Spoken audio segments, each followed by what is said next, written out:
우리에게 주시는 말씀은 디모데후서 전서 6장 11절부터 16절까지 말씀입니다. 한 절씩 교독하겠습니다. 디모데 전서 6장 11절부터 16절입니다. 오직 너 하나님의 사람아, 이것들을 피하고 의와 경건과 믿음과 사랑과 인내와 온유를 따르며 믿음의 선한 싸움을 싸우라. 영생을 취하라. 이를 위하여 내가 부르심을 받았고 많은 증인 앞에서 선한 증언을 하였도다. 만물을 살게 하신 하나님 앞과 본디오 빌라도를 향하여 선한 증언을 하신 그리스도 예수 앞에서 내가 너를 명하노니, 우리 주 예수 그리스도께서 나타나실 때까지 흠도 없고 책망 받을 것도 없이 이 명령을 지키라.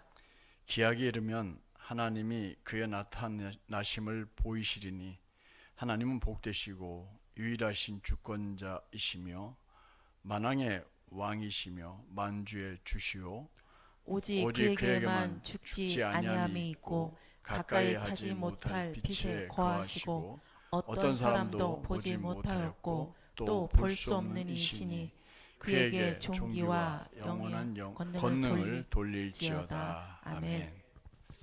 한 주간 동안 모두 평안하셨습니까? 우리 주위 분들하고 인사합니다. 사랑합니다.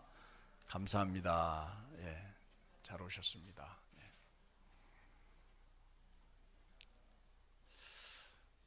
믿음과 순종 그리고 참된 헌신과 섬김으로 아주 유명한 아시스의 성자 프랜시스라고 여러분들 기억하십니까?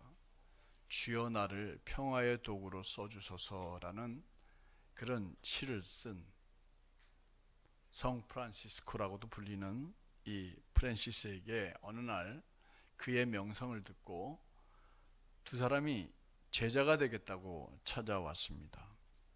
선생님, 저희가 선생님의 제자가 되어서 신앙훈련을 잘 받고 싶습니다.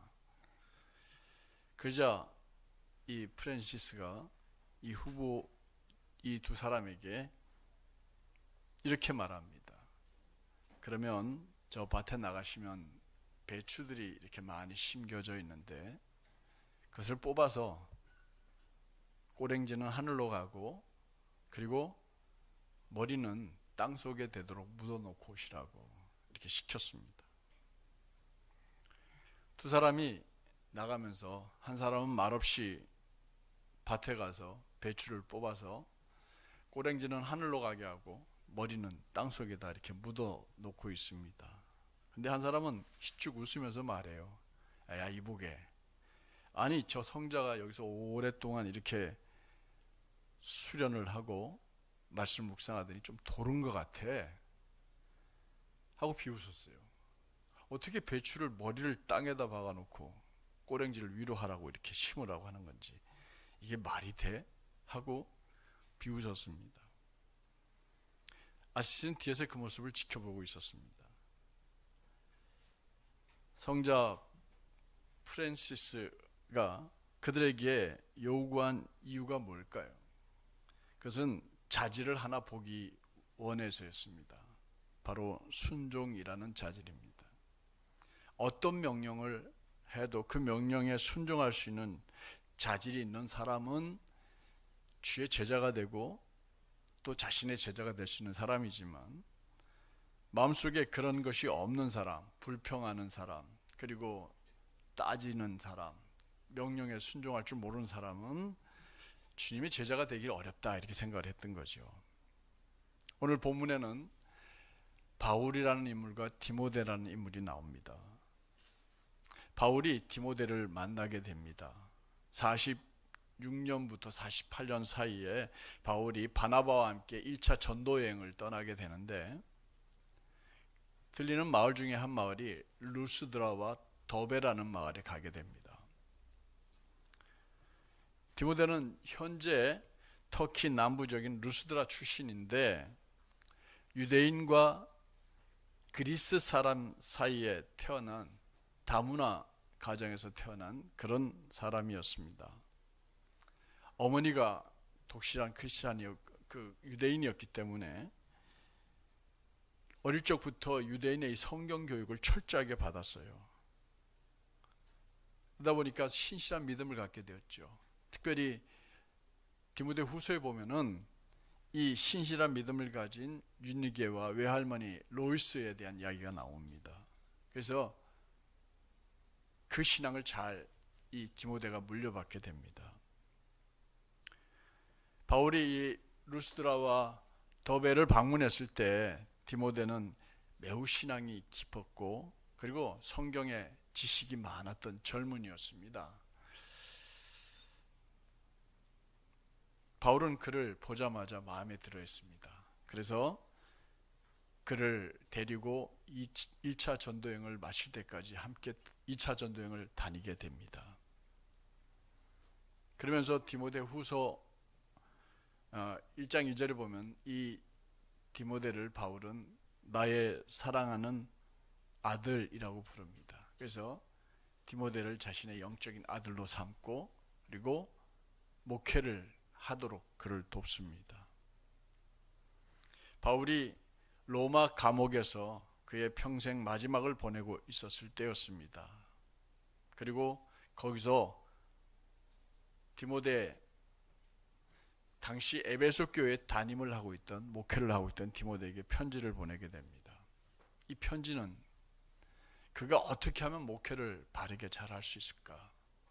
어떻게 하면 사람들에게 올바르게 목회를 하고 교회를 이끌어갈 수 있을까를 설명해 주는, 그리고 그 바울이라는 사람이 쓴 마지막 편지, 그의 유언장과 같은 편지가 디모데 전서와 디모데 후서라는 성경이 되어졌습니다. 오늘 우리가 읽은 본문을 보면요, 바울은 에베소의 젊은 담임 목사인 디모데에게 이렇게 당부합니다. 14절 말씀인데 우리 한번 자막으로 올릴 테니까 여러분들 한번 같이 읽어보도록 하겠습니다. 우리 주 예수 그리스도께서 나타나실 때까지 흠도 없고 책망받을 것도 없이 이 명령을 지키라. 마지막에 뭐라고 그랬어요? 이 명령을 지키라 그랬습니다. 바울이 디모데에게 뭘 당부합니까? 이 명령을 지켜라 당부합니다. 바울이 디모데에게 지시한 내용들을 예수 그리스도께서 나타나실 때까지 지키라 이렇게 말합니다. 주님이 다시 오실 때까지 이걸 지켜라 이야기합니다. 그러면서 지켜야 될 이유에 대해서 말하고 있는데 이 내용을 새 한글 성경으로 우리 같이 한번 읽어보도록 하겠습니다. 다시 읽어봅니다. 시작. 그대는 계명을 지켜서 점도 없고 흠 잡힐 때도 없도록 하시게 우리 주 예수 그리스도께서 나타나실 때까지 말일세. 이 계명을 지키라고 그랬어요. 어떻게 지키라고 얘기합니까? 점도 없고 흠 잡힐 때가 없도록 이 계명을 명령을 지키라라고 합니다. 언제까지요? 주님이 나타나실 때까지 명령을 지켜라 이렇게 당부합니다. 구체적인 내용은 제가 아직 말씀드리지 않았습니다만 바울은 디모데에게 자신의 영적인 아들이라 생각하는 그에게 또 여기 앉아서 이 말씀을 듣는 우리들에게 이 명령을 지키되 주님이 다시 오실 그때까지 우리 모두가 흠잡을 데 없을 만큼 잘 지켜내야 된다 이렇게 당부합니다. 이 당부가 오늘 여러분들 마음속에 잘 새겨지기를 주님 축복합니다. 그리고 주의 명령을 끝까지 잘 지켜야 되겠다. 흠잡을 데 없이 지켜내야 되겠다. 다짐하시는 이 아침이 되길 바랍니다.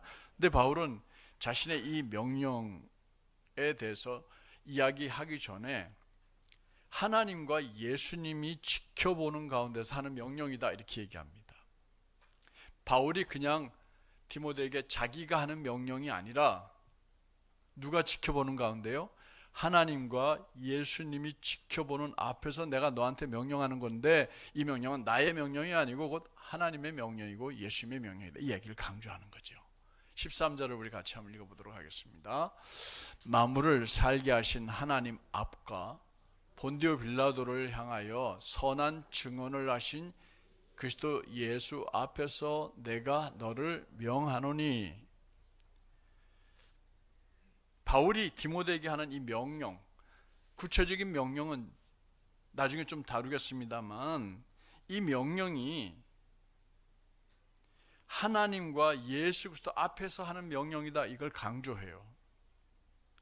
여기서 이 앞이라는 단어 한번 우리 헬라어로 한번 읽어보도록 하겠습니다. 에노피온, 다 같이 읽어봅니다. 에노피온. 이건 뭐냐? 목전에서, 면전에서, 그 앞에서, 이런 뜻이에요. 그러니까 단순히 바울이 하나님의 뜻과 예수님의 뜻을 전함에 있어서 다른 생각을 가지고, 자기 개인적인 생각을 가지고, 자기의 개인적인 마음을 가지고 너 이렇게 해야 돼, 이렇게 명령한 것이 아니라는 뜻이에요.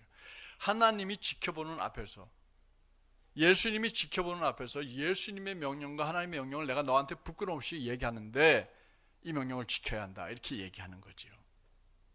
곧 이 명령은 하나님의 명령이고 예수님의 명령이라는 겁니다. 그런 의미에서 바울이 이 명령을 바로 지켜라 하면서 이것은 하나님의 명령이고 예수님의 명령이다, 이렇게 얘기하는 겁니다. 그렇다면 우리는 늘 이 명령이 뭐냐에 관심을 두는데, 사실은 그보다 더 중요한 것은 이 명령을 하시는 하나님이 어떤 분이시고 예수님이 어떤 분인지 우리가 이해를 해야 돼요. 그래야 이 명령을 지켜야 될지 말아야 될지를 우리 결정하게 되거든요. 하나님은 어떤 분이실까요? 바울은 오늘 본문에서 이 명령을 자기를 통해서 하시는데, 이 하나님은 만물을 살게 하시는 하나님이다, 이렇게 얘기합니다. 따라해 봅시다. 만물을 살게 하시는 하나님. 네. 살게 한다, 이 말의 헬라어를 한번 같이 읽어보도록 할까요? 조고네오. 다 같이 읽어봅니다. 조고네오. 이렇게 한번 한다고 해서 여러분들이 이걸 외우는 건 아니겠지만, 조고네오 이 말인데 뭐냐면 생식하다, 자손을 낳다, 생명을 주다, 살아나게 하다, 이런 의미를 가진 살게 하다라는 말이에요. 하나님이 만물을 살게 하신다라는 뜻이에요. 오늘 여러분들과 내가 살아간다, 누가 살게 하시는 거예요? 하나님이 살게 하시는 겁니다. 하나님이 살게 하십니다. 들판에 있는 저 꽃들, 나무들, 동물들, 짐승들 다 누가 살게 하십니까? 하나님이 살게 하신다는 거예요. 그 하나님이시라는 거죠. 우리를 살게 하시는 하나님, 우리에게 생명을 주셔서 살아가게 하시는 하나님이다, 이런 말입니다. 뿐만 아니라 바울은 이 하나님에 대해서 오늘 15절 하반절에 또 다르게 더 설명을 하고 있습니다. 15절 하반절부터 16절까지 한번 읽어보겠습니다. 여기서 하나님이 어떤 분인가를 우리 한번 살펴봐야 합니다. 시작.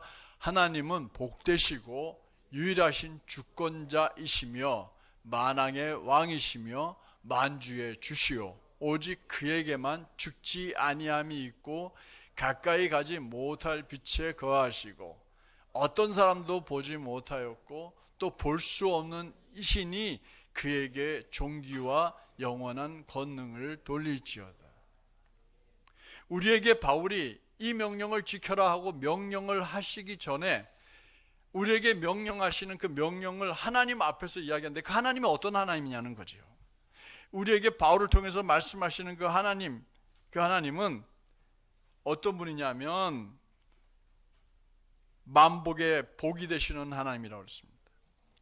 홀로 통치권을 쥐고 계시는 하나님이다, 이렇게 말씀하십니다. 만왕의 왕이시고 만주의 주시며 영원하신 분이다 라고 했어요. 그분만이 영원하시다 그랬어요. 다른 어떤 피조물이 영원한 게 아니라 하나님만이 영원하시다, 이 말씀입니다. 그러면서 다가가시는 빛 가운데 거하시면서 누구도 뵌 적이 없지만 또 뵐 수도 없는 분이지만 그 하나님은 지금 나를 통해서 너에게 이걸 지키라고 명령하고 있다, 이렇게 말씀하십니다. 뿐만 아닙니다. 바울은 지금 하나님과 누구 앞에서 명령한다고 그랬어요? 예수 그리스도 앞에서 명령한다고 했습니다.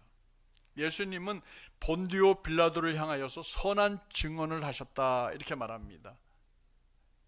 본디오 빌라도 앞을 두고 훌륭한 믿음의 고백을 하신 분이다, 이렇게 고백을 하고 있어요.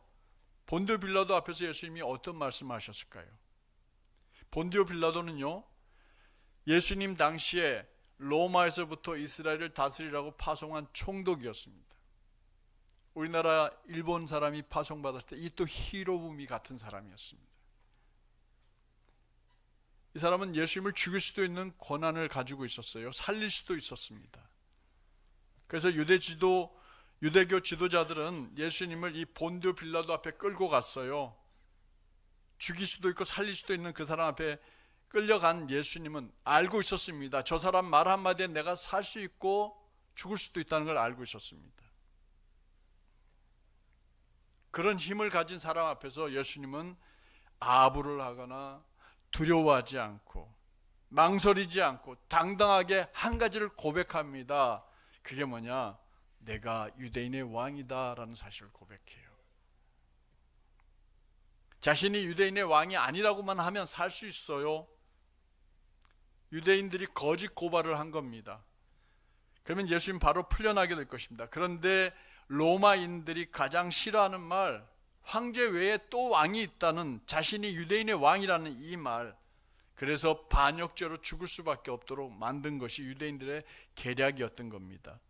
이 사실이 마가복음 15장 2절에 나와 있습니다. 한번 같이 읽어보겠습니다. 마가복음 15장 2절. 다시 봅니다. 빌라도가 묻되 내가 유대인의 왕이냐? 예수께서 대답하여 이르시되 내 말이 옳도다. 분명히 대답했어요. 마태복음, 마가복음, 누가복음은 이 구절이 다 이렇게 비슷한 구절로 나와 있습니다. 근데 요한복음은 좀 다르게 설명을 합니다. 요한복음 18장 37절 38절을 우리말 성경으로 한번 읽어봅니다. 시작. 그러자 빌라도가 예수께 말했다. 그러면 하여튼 바로 당신이 임금이란 말이요? 예수님이 대답하셨다. 내가 임금이라고 바로 당신이 말하고 있어. 나는 이것을 위해 태어났고 이것을 위해 세상에 와 있어. 곧 진리를 증언하기 위해서 말이요.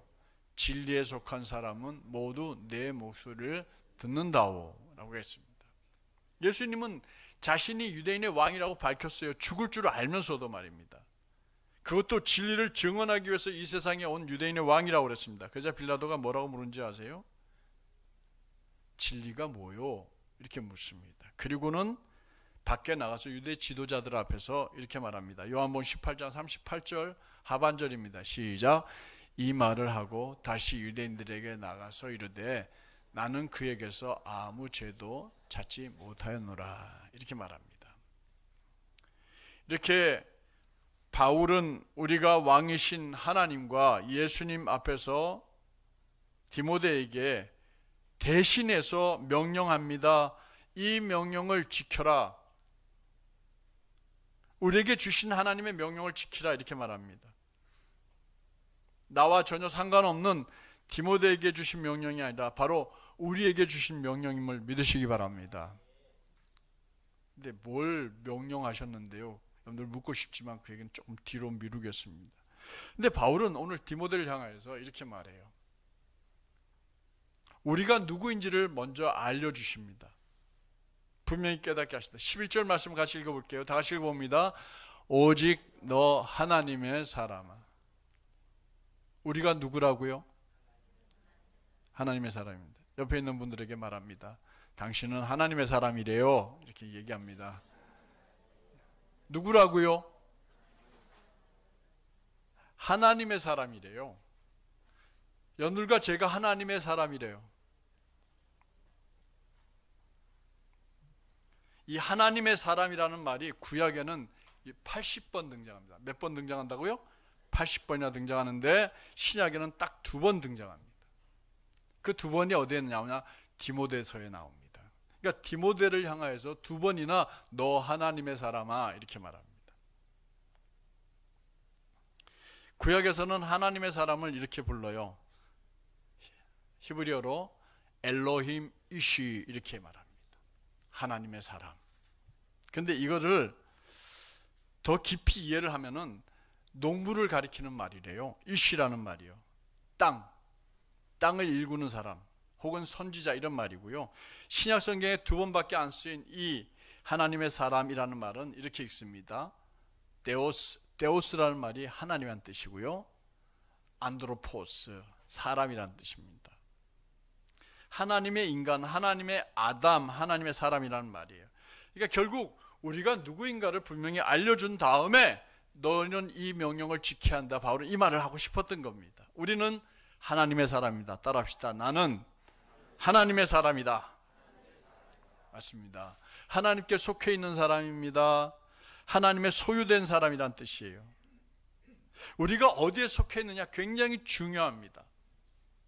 이것이 우리에게 어떨 때는 자부심을 갖게 하기도 하고 어떨 때는 부끄럽게 만들기도 합니다.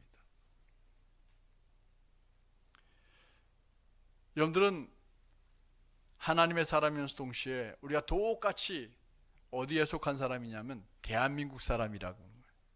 맞죠? 우리는 어디에 속해 있어요? 대한민국 사람입니다. 대한민국 국민입니다. 여기 혹시 미국 분들 계십니까? 아니죠. 이북에서 오신 분들 계십니까? 아니죠. 국적이 다 한국 사람이에요. 전에는 우리나라 사람들이 외국에 나가면 우리나라 사람들 쳐다보고 묻는 질문이 뭔지 아세요? 중국 사람이에요? Are you Chinese? 이렇게 묻는데요. Japanese? 묻는데요. 왜냐하면 그때 우리나라 국력이 중국보다 일본보다 못했거든요. 한국이 유명하지를 않았어요. 근데 요즘 외국에 나가면요, 노골적으로 묻는답니다. 한국 사람이냐고. 중국 사람이라 말하지 않고 한국 사람이냐 먼저 묻는데요. 그러면 네, 한국 사람이다 그러면 그 다음에 묻는 질문이 한 가지 또 있대요. 뭔지 아세요? 사우스인지 노스인지를 묻습니다. 사우스는 뭐예요? 남한 사람이냐는 뜻이고 노스는 북한 사람이냐는 뜻입니다. 그러면 한국 사람들은 저도 당당하게 사우스라고 대답하죠. 자신감 있게. 왜 우리가 이만큼 당당할 수 있었을까요? 왜 우리가 이렇게 자신감에 넘칠까요? 저는 이렇게 생각해요. BTS 덕분이다 생각합니다. 블랙핑크 덕분이다 생각합니다. 무슨 뜻이에요? K-팝 때문에 그렇습니다. 엄청나게 인기래요. 미국에서는요, 운동장이 10만 명이 모이는 운동장이 꽉 차가지고 2번을 연속으로 블랙핑크가 공연을 했다고 해요. BTS는 요즘 활동을 안 하지만요. 또 저쪽 동남아 쪽에 가면요, K 드라마가 인기가 대단했다고 그래요. 그 중에 유명한 드라마가 대장금이라는 드라마가 유명했대요. 또 저쪽 북미 쪽 이쪽에는요, 오징어 아주 유명했다고 해요. 그리고 기생충도 유명해졌고요. 그런데 이게 K 드라마, 그 다음에 떡볶이, 라면, 김밥, 불고기, 이게 다 K 푸드, 기생충 같은 K 무비. 그리고 얼마 전에 미국에서 토니상이라고 하는 상을 6관왕을 차지한 뮤지컬이 하나 있어요. 그 뮤지컬이 어쩌면 해피엔딩이라는 뮤지컬이에요. 그 덕분에 K 뮤지컬도 대단해졌습니다. 요즘에는요, KF21 뭔지 아세요? 전투기, 대한민국 전투기요. K9 자주포, K2 탱크, K방산이 또 유럽 쪽에서 인기랍니다. 이렇게 한국이 이렇게 위상이 높아졌기 때문에 어디 가서든지 대한민국 사람이다 라는 걸 자신 있게 말할 수 있게 되는 거죠. 우리의 정체를 밝히는데 부끄럽지 않습니다. 요즘에 또 자랑스러운 게 하나 있죠. 제가 주보에 싣고 있는 내용인데 간증문이죠. 뭐에 대한 간증문이에요? 안 읽어보십니까? 더 킹 오브 킹즈라는 영화에 대한 그 간증이에요. 미국에서 미리 개봉이 됐는데 얼마나 인기가 많았는지 기생충보다도 훨씬 더 인기가 높았다고 해요. 그리고 이제 한국에서도 개봉이 돼서 여러분들도 한번 꼭 보세요. 만화 영화예요. 만화 영화. 한국 사람이 이렇게 예수님에 대해서 만화 영화를 만들 줄 미국 사람들도 몰랐다는 거죠. 놀라요. 한국 사람이 너무 자랑스럽게 여겨지는 시대입니다. 우리는 어디 가서든지 한국 사람인 걸 자랑스럽게 생각합니다. 그렇다면 하나님의 사람이라는 말도 여러분들 자부심을 가져야 할 말인 줄로 믿습니다. 그리고 하나님 사람답게 살아야 할 줄로 믿습니다. 우리는 하나님의 사람들이에요. 하나님 하나님께 속해 있는 사람이고 하나님이 원하시는 사람이에요. 그러니 우리는 이 말에 자부심과 긍지를 가져야 합니다. 그리고 하나님 사람답게 살고자 다짐해야 한다는 겁니다. 왜냐하면 우리가 믿는 그 하나님은 세상을 창조하신, 만물을 살게 하시는 만왕의 왕이신 하나님, 그분의 사람들이기 때문에 그렇습니다. 사도 바울은 이런 우리들에게 이 명령을 지켜라 라고 4가지 명령을 당부하십니다. 4가지가 뭔지 아세요? 자, 글 올리겠습니다. 다시 읽어보겠습니다. 피하라, 따르라, 싸우라, 취하라. 지금부터 이거 4가지를 설교하면은 여러분들은 아마 거의 돌아가실 것 같아요. 그래서 이 4가지 설교는 다음 주에 제가 하도록 하겠습니다. 오늘 설교를 이쯤에서 마치려고 합니다. 말씀을 정리하려고 합니다. 하나님은 우리들에게 하나님의 사람이란 정체성을 알려주셨어요. 누구의 사람이라고요? 예, 세상 나가서 할 동안에 우리는 하나님의 사람이라는 것을 잃어서는 안 될 줄로 믿습니다. 그래야 바르게 행동할 수 있게 되고, 그래야 올바르게 말할 수 있게 되고, 그래야 우리가 진실되게 살 수 있습니다. 하나님의 사람들이에요. 그러기에 무슨 일 앞에서든지 두려워하지 마세요. 하나님이 우리와 함께하고 계심을 믿고 살아가야 할 줄로 믿습니다. 자부심을 가지고 사세요. 하나님이 도우실 거라는 확신을 가지고 살아가라는 말입니다. 하나님의 사람들입니다. 그러기에 누구 앞에서나 당당하게, 어디서나 진실하게, 하나님 부끄럽게 만들지 않고 최선을 다해서 올바로 하나님께 영광을 돌리며 살아가는 샘솟는교회 식구들이 되어야 할 줄로 믿습니다. 근데 명령을 지키라고 했어요. 아직 명령이 뭔지는 잘 모르겠지만 그 명령을 끝까지 잘 지켜서 하나님 앞에 섰을 때 흠없이 쓸 수 있는 우리 샘솟는교회 성도들 되시길 주의 이름으로 축원합니다. 축원합니다. 기도하겠습니다. 이 시간